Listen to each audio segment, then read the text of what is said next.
Hello, my name is Ciara Dorch and I am a Master's in Public Health student at East Carolina University. Today I'm going to speak about my experience evaluating the effectiveness of the GenteGas pilot project in relation to household air pollution in women and children in Guatemala. So you may be asking, well, what is GenteGas? What is it that they do? Well, GenteGas is a high-impact social enterprise dedicated to improving the quality of life in Guatemalan families. Their mission is to reduce entry costs of cleaner stoves and fuels and generate income for women. So they're providing liquefied petroleum gas stoves in replacement for open wood fire stoves. They're also wanting to reduce entry costs for buying the stoves and also entry costs for buying the fuel. We want to educate on the dangers of household air pollution and the burning of combustible solids. We also want to encourage local women to become entrepreneurs and in order to generate some income for herself and also sell the services of which she has.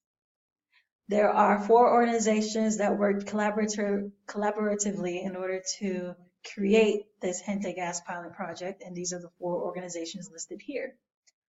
La Universidad de Valle de Guatemala, Global Alliance for Clean Cook Stoves, University of California, San Francisco, and also GenteGas SA. Now, I must note that GenteGas SA is the organization that is helping to create the GenteGas pilot project. So they are not the same thing, but they are closely related.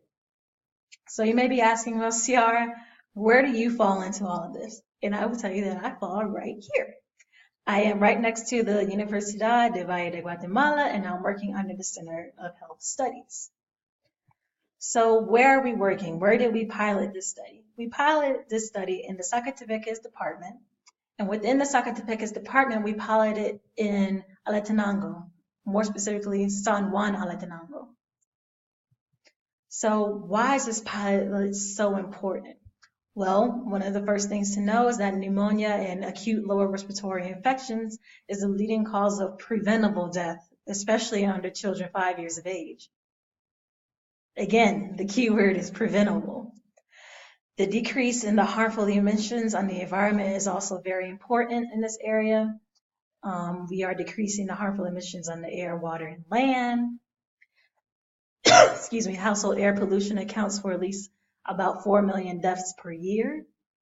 And we have strong bilateral economic relations between the United States and the Dominican Republic Central American Free Trade Agreement.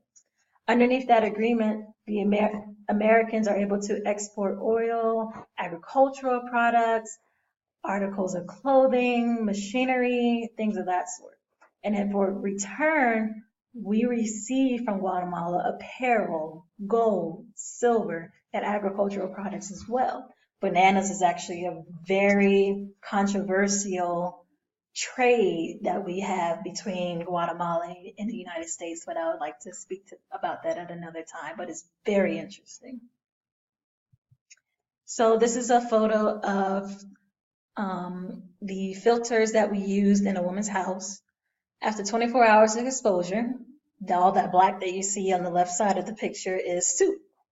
And soot being the smoke that is produced within the home from using an open wood fire stove. And then later we were able to clean it. We were able to help that woman understand what the dangers are with using open wood fire stoves within the home when there is no ventilation available. So what did we do to alleviate these issues? We educated these women about the sicknesses and infirmities related to household air pollution. We also educated these women about primary prevention methods that can be used, such as opening windows or doors or removing children from the area. We also taught these women a little bit about the human anatomy. Many of them did not know exactly how one becomes sick from smoke. We are encouraging these women to take necessary steps in caring for the health of not only themselves, but also their family and their children. We are generating leaders and potential entrepreneurs in order to start selling and promoting the use of cleaner fuels and stoves within their community. So other solutions that we have, this is a picture of a comic strip that we created that's teaching about the safe use of these LPG stoves or these liquefied petroleum gas stoves. Other members of GenteGas went into community and did outreach. They taught the women about how to use the stoves. They showed the women the different types of stoves that are even available. When we're making these stoves, we need to make sure that they are conducive and they're functional for these women, since corn, beans, and tortillas are a major source of food in this community.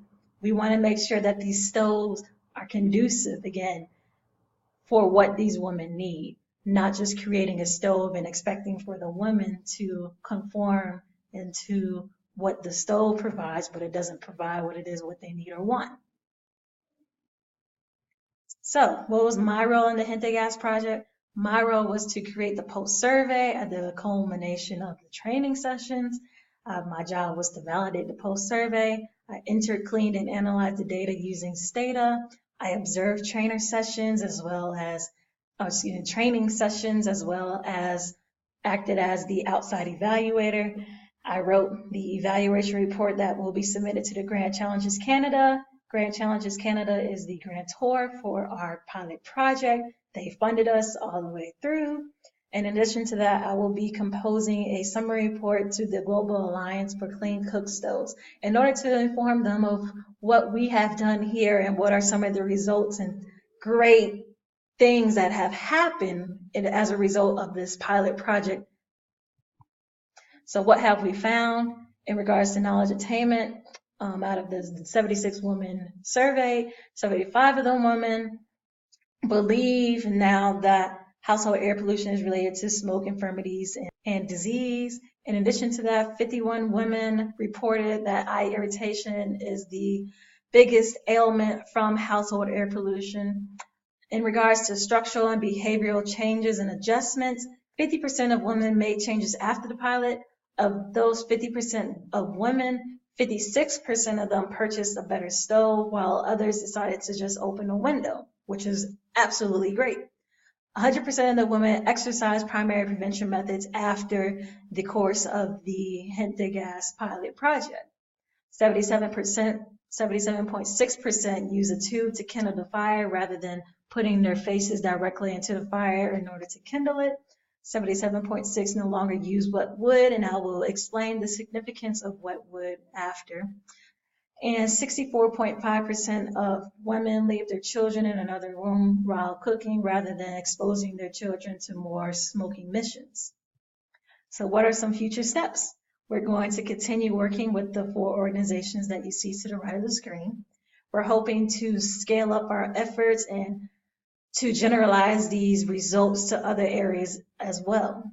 We want to publish our findings to research journals. We want to get the word out. We want to go to conferences and continue speaking about the ailments that are ailing Guatemala. In addition to that, we are going to continue with other segments of the pilot program. I would like to especially thank each and every person on this list for helping me in my transition to Guatemala and also in helping me in evaluating this project. I want to thank each and every one of you for your dedication to this project and your commitment to improving the health of all Guatemalans. I thank you so very much.